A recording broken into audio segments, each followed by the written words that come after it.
What was your first diagnosis when you were a teenager?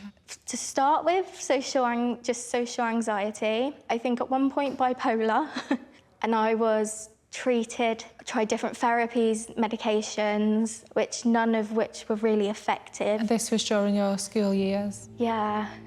For her whole life, Leanne's autism has been misdiagnosed and misunderstood. The failure to spot the signs of Leanne's autism has resulted in serious mental health issues and multiple attempts at taking her own life. When I was 18, my mental health took like the biggest decline, and I was hospitalised for 3 or 4 months against my will. And so you were sectioned? Yeah, and I was sent to an adult acute ward.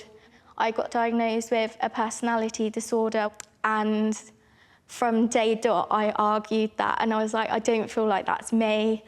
You didn't agree with those diagnoses at the time? Not at all, not at all.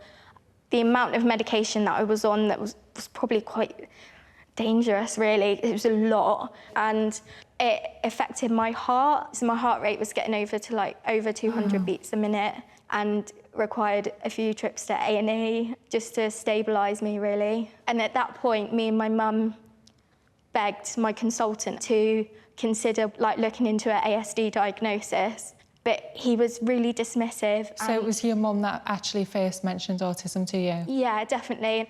And I sort of went, oh, okay, yeah, that makes... It's sort of like my light bulb moment, I think. Yeah. That's what it felt like. So that discovery that you may possibly be autistic in comparison to the bipolar, the personality disorder, did that feel completely different? Completely, yeah.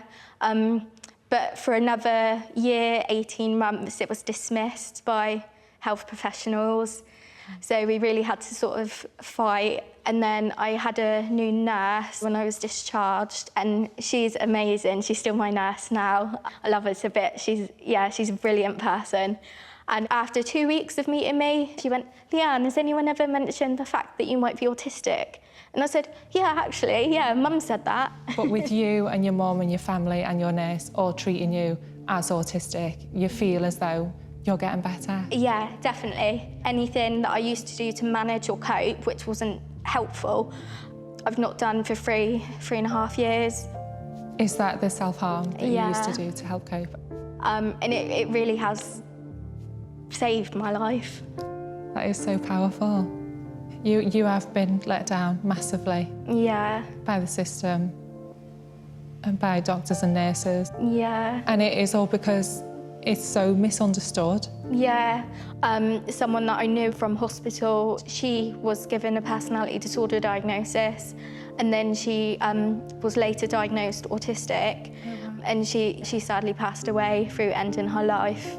And ever since then, I've been like, right, I've got through it, and I want to speak for the people that haven't found their voice yet, the people that have been lost in the system, the people that have passed away.